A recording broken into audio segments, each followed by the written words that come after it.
Jama'a ku tsaya ku kalli wannan bidiyon tun daga farko har ƙarshe. Ni fa ina abubuwan da kuke mana suna bani haushi. Kana ƙasar Larabawa ka ce za ka koma gida, kai ki koma, sai mun koma. Nace sai mun koma. Sai mun koma gida. Ka je neman gida a jari, canza waya, canza wardrobe ka samu. To me zai sa kuma ka zauna a garin? Kai me? Auren garin na auren bariki? Baka san asalin mutum ba ka aure shi? Ko dan pizza da shawarma da kuke ci da ba a saba ci ba a gida, da kuma wannan shegiyar mu kai din mai lalata kasusuwan jiki shine kuke kin ba za ku koma gida ba. Na rantse da girman Allah har yanzu da kuke ganin kanku a wasu wai kuna karban 600,000 500 a wata.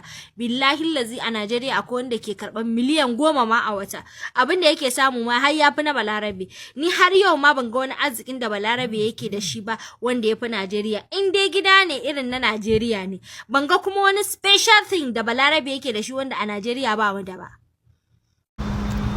To jama'a me ribar wannan abu?